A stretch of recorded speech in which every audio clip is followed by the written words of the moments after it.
Assalamualaikum warahmatullahi wabarakatuh. Perkenalkan, nama saya Ika Nur Alfiani dari KB Harapan Ibu. Di video ini saya akan menjelaskan bagaimana filsafat ilmu itu punya peran penting dalam kegiatan belajar anak usia 3-4 tahun di tempat saya. Untuk poin 1, bagaimana filsafat ilmu mengawasi dan memperkuat eksintasi keilmiahan serta nilai-nilai dalam ilmu kependidikan. Kalau di KB Harapan Ibu, saya nggak bisa asal mengajar. Filsafat ilmu itu ibarat rem dan kompas buat saya. Contohnya, waktu saya mau bikin kegiatan jalan di garis zigzag, seperti di foto, saya berhenti dulu dan tanya ke diri saya sendiri. Kegiatan ini beneran nggak buat anak usia 3-4 tahun? Disinilah filsafat ilmu bekerja. Dari sisi keilmiahan, saya cek dulu dari modul. Anak usia 3-4 tahun memang lagi butuh latihan keseimbangan dan koordinasi. Jadi kegiatan nyambung sama teori. Dari sisi nilai, saya mikir saya mau belajar apa. Cuma jalan aja atau sekalian belajar sambil sabar nunggu giliran dan berani coba hal-hal baru. Akhirnya saya tambah aturan mainnya harus bergiliran dan saling tepuk tangan. Jadi filsafat ilmu itu bikin saya nggak asal sibuk. Kegiatan jadi punya tujuan jelas, ilmiah dan ada nilainya. Bukan cuma bikin anak capek dan lari-larian. Untuk poin 2, bagaimana pendidikan yang bermakna dan bernilai turut memperkuat perkembangan filsafat ilmu kebalikannya. Biasanya kita pikir filsafat ilmu yang ngarahin pendidikan, tapi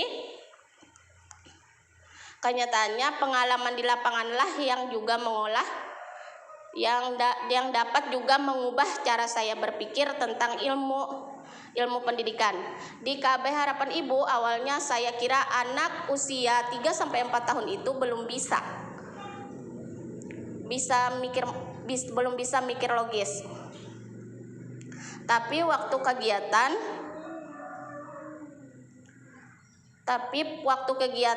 jalan di jejak kaki, ada anak yang tiba-tiba bilang, "Bu, kalau jalannya miring, aku jatuh." Dia nemu sendiri hukum sebab akibat dari pengalaman. Dari situ saya jadi sadar, ilmu pendidikan itu nggak cuma datang dari buku. Dari kegiatan sederhana anak, saya dapat insight baru. Ternyata anak usia 3-4 tahun itu bisa mikir logika sederhana kalau dikasih pengalaman langsung. Jadi pengalaman di kelas yang bermakna itu bikin saya dan mungkin dosen-dosen juga bisa paham. Oh, ternyata teori tentang pengembangan anak ini begini bentuk nyatanya. Filsafat ilmu jadi berkembang karena bukti dan praktek. Poin ketiga, mengapa filsafat ilmu disebut sebagai pisau analisis dalam membedah persoalan pendidikan? Saya sering dengar guru bilang, anak itu susah diatur, gak mau antri. Kalau saya cuma lihat di permukaan, saya akan marahin anaknya. Tapi kalau analisis filsafat ilmu, saya bedah lagi. Pertama, saya pakai ontologi. Apa masalah yang sebenarnya? Apa anak nggak mau ngantri atau memang dia belum paham konsep giliran? Setelah saya amati, ternyata anak 3-4 tahun belum mengerti waktu tunggu. Yang kedua, epistemologi. Bagaimana cara supaya anak paham? Ternyata kalau saya jelasin pakai kata-kata dia nggak ngerti. Tapi kalau saya pakai lagu 1, 2, giliranmu, dia langsung paham. Ketiga, aksiologi. Apa nilai mau saya capai? Saya mau anak murid saya belajar sabar. Bukan takut sama saya. Jadi pisau analisis ini bikin saya nggak buru-buru menyalahkan anak. Saya bedah masalah dulu, baru ketemu solusinya. Makanya filsafat ilmu itu penting banget buat guru mengajar PAUD. Masuk ke penutup dan poin 4. Contoh konkret penerapan filsafat ilmu dalam praktek pendidikan di KB Harapan Ibu. Sekarang saya kasih langsung contoh yang terjadi minggu lalu di KB Harapan Ibu kelompok usia 3-4 tahun.